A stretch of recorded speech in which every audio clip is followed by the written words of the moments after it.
Mrs. Blakemore thought that someone was poisoning her, but I didn't believe her.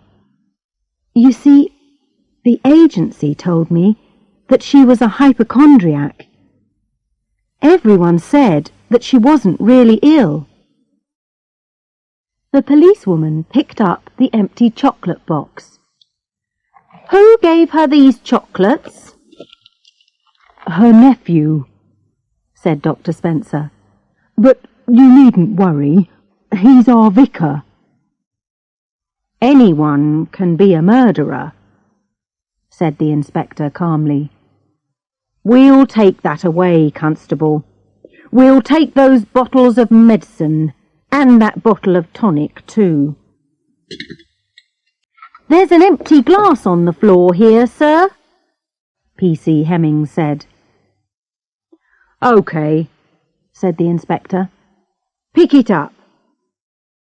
The policewoman put the things into a large plastic bag. What did Mrs. Blakemore eat last night? The inspector asked. Scrambled eggs, I said. But she only ate about half. Bernard threw the last bit away. Who's Bernard? The cook. I see, said the inspector. Who else works here? Only Charlotte, said Miss Vixen. The maid. Inspector Braddock looked out of the window. Perhaps Mrs. Blakemore was poisoned, he said. We don't know yet.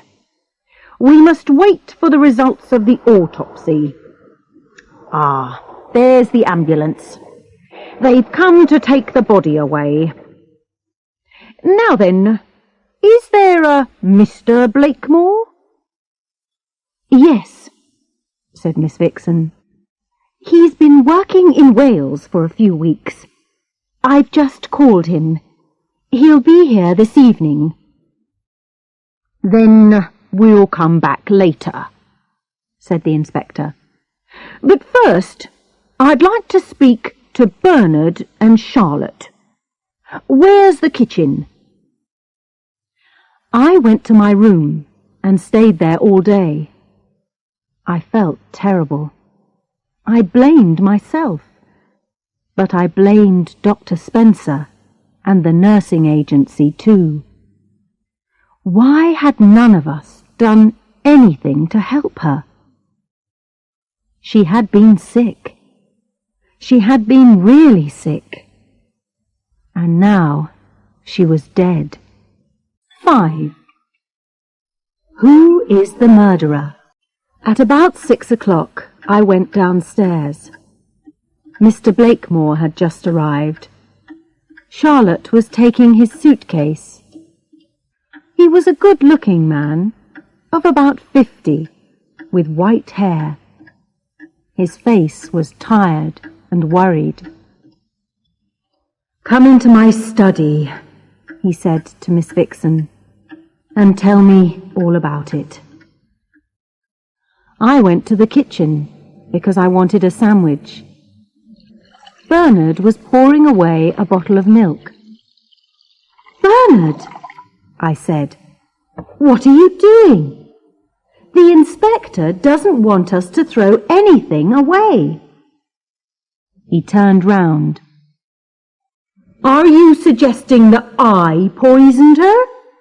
What about you? It's strange, isn't it? You arrive here, and the next day Mrs. Blakemore is murdered. Don't be silly, I said. I don't have a motive. Suddenly, Stella Vixen rushed in. Nurse Harrison, quick! Can you come and see Mr. Blakemore? When I reached his study, he was walking up and down. Sit down, Mr. Blakemore, I said. Here, let me pour a drink for you. I want to be with her. He was crying quietly. Why can't I be with her?" "I'm sorry," I said. "They took your wife's body away." He put his hands over his face. Then Charlotte appeared at the door.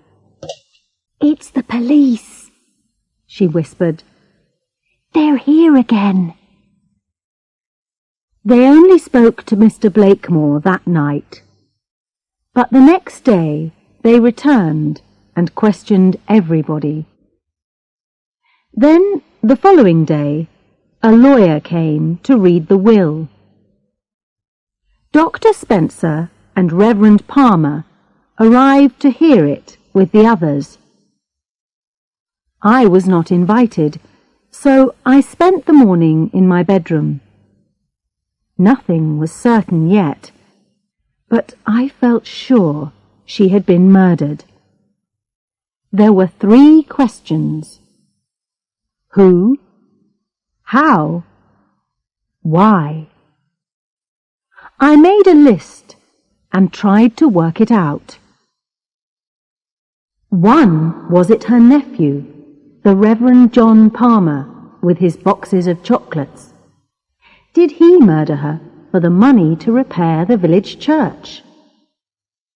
2, was it Dr. Spencer, with his medicines and injections? Did he think that she would leave him some money? 3, was it Bernard, the cook? Did he poison her food? Why did he hate Mrs. Blakemore so much? 4, was it Charlotte, the maid? Did she put something into Mrs. Blakemore's food? Does she think that Mr. Blakemore will marry her now? 5, was it Stella Vixen, the housekeeper? Did she poison the hot milk? Why does she seem so strange? 6, they all have a secret. That afternoon, the inspector announced, "We now have the results of the autopsy. Mrs. Blakemore was poisoned. She was probably given small amounts of arsenic for some time to make her weak. Then another poison, cyanide, finally killed her." He looked around at us all. Everyone seemed nervous and uncomfortable. "Now then," he continued, "what was the motive for this murder? Well, money's usually a good motive. And in her will, Mrs. Blakemore left all her money to her nephew, several £1,000,000. Nothing to anyone else. Nothing to her husband. This seems a bit strange." The Reverend John Palmer looked down at his hands, embarrassed. "There's nothing strange about it," said Mr. Blakemore quietly. "Kitty always said that she was going to leave everything to her nephew. She had no children, you see, and she was very fond of her sister. So, when her sister died, she decided to look after her sister's son. Anyway, she didn't need to leave me any money. I have plenty, and this house is all mine." "I see," said the inspector. "Well, Vicar, now you've got plenty of money too, haven't you? You can mend that church roof now, can't you?" The Reverend Palmer's face went red, but he said nothing. The inspector continued, "P.C. Hemmings, please read those lines about Dr. Spencer in the will." The policewoman stood up and read from the will. "Dr. Spencer is expecting a reward, but it was only a little joke. I am sure that he will understand." "So, Doctor," said the inspector, Mrs. Blakemore said that she would leave you some money, did she? Well, yes. The doctor was cleaning his glasses nervously. A little reward, a little thank you for my help. Oh, how terrible! Cried Charlotte. What a cruel joke! If you expected some money, said the inspector, then perhaps you too had a motive for murder, Doctor. Oh, really? Dr. Spencer stood up. I won't listen to any more of this. I'm a doctor, not a murderer. We shall see, said the inspector. Sit down again, please, sir. Now, Mrs. Blakemore was not an easy person to live with. Am I right? She was often very rude and unkind. Is this correct? Well, said Mr. Blakemore, she could be difficult sometimes. She was an intelligent woman, and she didn't like fools. But, sir, said the inspector, you are an intelligent man, but you do not seem to be rude and unkind. That's because he's a nicer person than she was, said Charlotte hotly. I see. The inspector looked closely at her. You didn't like Mrs. Blakemore, did you? No, I didn't, said Charlotte angrily. Perhaps she didn't like you either. But she gave you a job here, didn't she? You were dismissed from your last job because you stole things. You left without any references. And yet Mrs. Blakemore accepted you here. How do you know all that? Cried Charlotte. We've been asking a lot of questions, said the inspector. Then he turned to Bernard. Tell us something about yourself, Bernard. What do you want to know? How long have you known Mrs. Blakemore? I've worked here for 4 years, he answered. Ah, yes, but you first met her a long time ago, said the inspector. I've been talking to your mother. She said she used to be Mrs. Blakemore's maid, years ago, in London. Bernard said nothing. He touched his bad leg and looked unhappy. You remember, don't you, Bernard? You were the maid's child, a poor little boy with a damaged leg. Your mother worked for the rich lady in the big house. Stella Vixen was looking at Bernard. She seemed sorry for him. The inspector continued. You needed an operation on your leg, didn't you? But it was too expensive. And Mrs. Blakemore wouldn't help you, would she? Bernard suddenly spoke. She was so mean, he cried angrily. My mother asked her for some money, but she refused. Then she dismissed my mother for no reason. Yes, I know, said the inspector calmly. Then, years later, you came to work for Mrs. Blakemore yourself. You wanted to kill her, didn't you? Bernard laughed. I certainly hated her, he said. But at first, I didn't know that it was the same woman. Believe me, Inspector, I was surprised to see her again.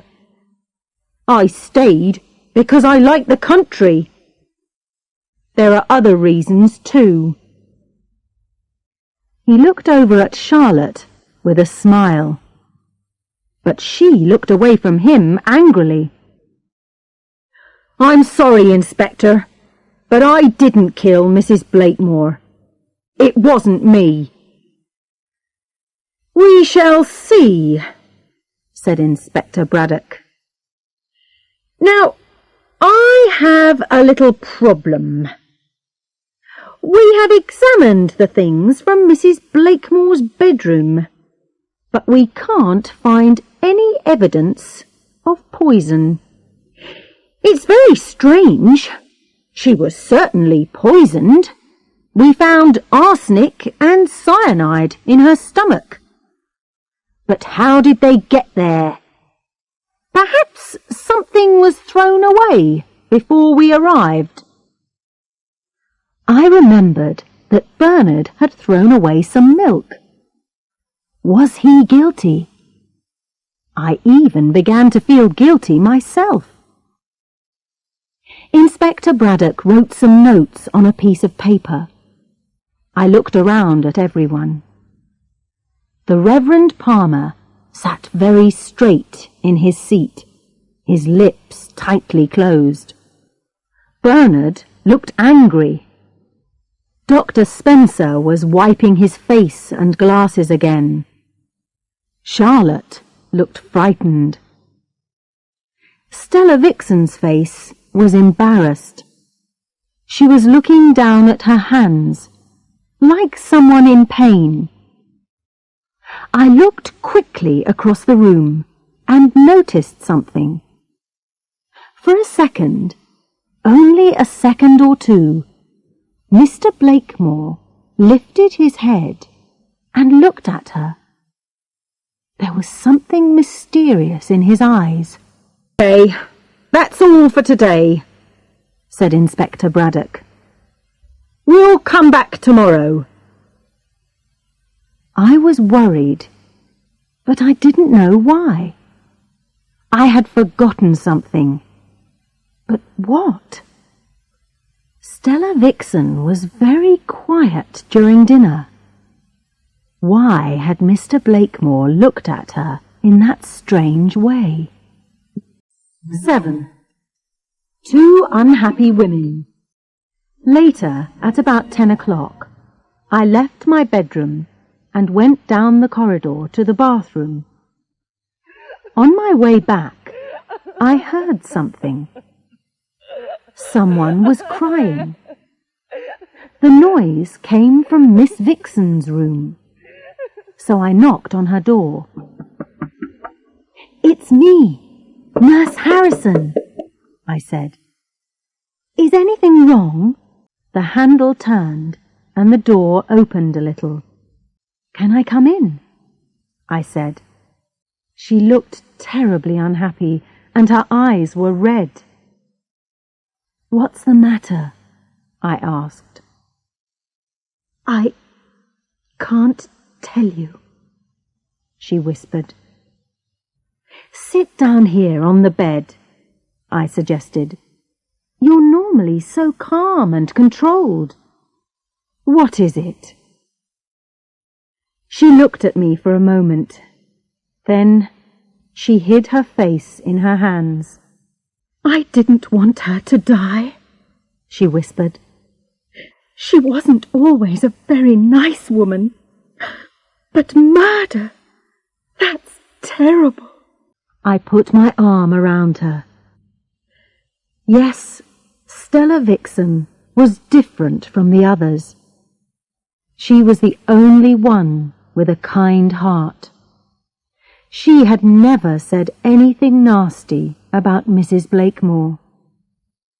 Someone in the house might be the murderer, but it wasn't Stella Vixen, I felt sure. "Please," she said, "you must go now." "But will you be all right?" I was worried. She seemed so frightened. "Yes, go," she said. "I'm sorry. It's my problem." "Well, try to get some sleep," I said. "I'll see you in the morning." "Yes, thank you, nurse. Good night." I was worried about her. Perhaps Charlotte could help. I went along the corridor to her room and knocked. "Charlotte, can I come in?" There was no reply, so I knocked again. At last she opened the door. "What is it?" she said sleepily.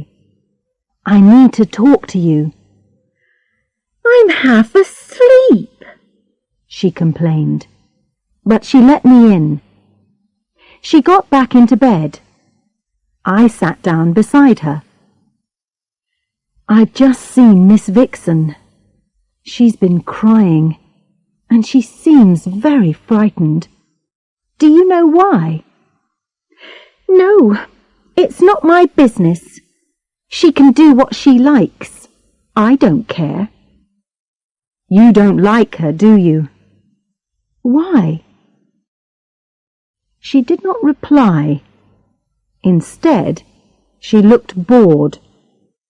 She began to play with something on one of her fingers. It was a diamond ring. "That's pretty," I said. "Where did you get it from?" "It's mine," she said quickly. Then she hid the ring with her other hand. "Someone gave it to me." "Is it one of Mrs. Blakemore's rings?" Her face went red. "I didn't take it. He gave it to me." "Who gave it to you?" She would not answer.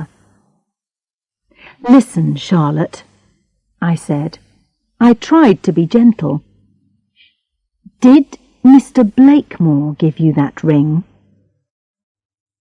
She started to cry quietly, angrily. Then suddenly she said, "I saw them. He tried to kiss her." "Who?" "I went into the study with some wood for the fire. It was in February. I saw them." Charlotte's eyes became darker. "Why did he want her?" she said to herself. She sounded jealous. "What? Who did you see?" "Mr. Blakemore, of course." I tried to understand. "Charlotte, you went into the study, and you saw Mr. Blakemore, and he was trying to kiss his wife. Is that right?" "No, silly," she cried. "Miss Vixen." I stared at her in astonishment. She started to cry. "Later, he gave me this little ring. He said, 'Be a good girl. It can be our little secret, can't it?'" I was so shocked that I couldn't say anything. I remembered the strange look that Mr. Blakemore had given Miss Vixen, and the look of embarrassment on her face.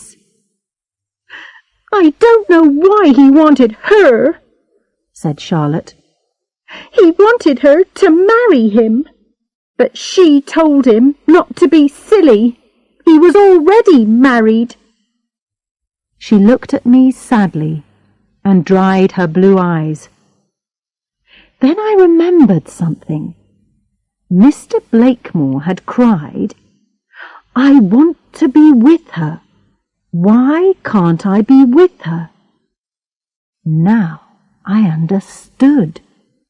He hadn't been talking about his wife that night. He had been talking about Stella Vixen. "You've been a bit silly yourself, Charlotte," I said. "Mr. Blakemore is much too old for you. One day you'll meet the right man, I'm sure. Now go to sleep. You can tell all this to the police tomorrow morning." "The police?" she whispered. "Why?" "It may help them." "Will I have to give back the ring?" "I don't know, Charlotte. Anyway, there are more important things than your ring." I left her. Outside, I began to shake with fear. Did Mr. Blakemore murder his wife? No, it was impossible. He hadn't been in the house. And yet, perhaps there was something I had forgotten. What was it? 8. A perfect murder. Suddenly, I heard footsteps. I hid myself in the shadows against the wall. I saw the shape of a man at the end of the corridor. He started to come towards me. At Stella Vixen's door, he stopped and knocked quietly. She didn't answer, so he knocked again, louder. He began to walk away. Then he came back. "Stella," he called in a low voice. "It's me, Edward. I must speak to you. You can't refuse me. Not now." He tried to open the door, but it was locked. At last, he stopped and went away down the corridor. I opened Charlotte's door. "Charlotte, quick! Get out of bed, lock your door, and don't open it again to anyone tonight. Not to anyone." I hurried back to my room and locked my own door too. I was still shaking. It was him. He had done it. Yes, Mr. Blakemore had murdered his wife. And yet, it was impossible. He had been away in Wales, so he couldn't have done it. Or could he? I got into bed and lay down.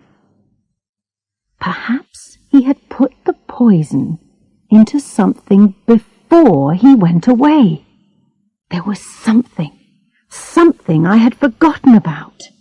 What was it? I closed my eyes, but I couldn't go to sleep. My head was full of pictures and voices. I saw Mr. Blakemore's face, and he said, "I'm all alone, Stella. You can't refuse me now." Then I saw Miss Vixen's face. Her eyes were red, and she whispered, "I didn't want her to die." She looked at me and said, "It's terrible. Someone has murdered Mrs. Blakemore." I sat up and put the light on again. Midnight. It was going to be a long night. Suddenly a picture of Mrs. Blakemore came into my head. It was the evening of her death. She was weak and thin. I was helping her into the bathroom. She wanted to brush her teeth. She had a nasty taste in her mouth. Then what? Oh, yes, she finished the toothpaste. I had to get her some more. It was an unusual type. Her husband usually bought it for her in Hastings. I opened my eyes. I got out of bed and found my uniform. I put my hand into the apron pocket. Then I touched something hard and cold. It was the empty toothpaste tube. Of course. Of course! So, it had nearly been the perfect murder. Mr. Blakemore had made sure that he was away, far away in Wales, so no one would ever suspect him. He had put the poison into the toothpaste. No one would ever think of that. His wife would use it every day until it was finished. And the empty tube? It would be thrown away, so there would never be any evidence. It was a large tube, enough for several weeks. I turned the top and took it off. Yes, I could smell that strange, sweet smell again. But how did he put the poison into the toothpaste? Injections, probably. Yes, injections of arsenic deep into the tube, through the opening. And what about the cyanide at the bottom? It was a long tube, too long for most needles. I examined the tube very carefully. I was looking for marks on the outside. Yes, there were 2 very small holes in the metal near the end. I put the tube back in my apron pocket. It was safe there. Now I had to wait for the morning and the police. Washed my hands carefully and climbed back into bed. I tried to go to sleep, but that was impossible. Every time I closed my eyes, I could see Mrs. Blakemore in her bathroom. She was trying to get out every last bit of the toothpaste. And I could hear Bernard's voice.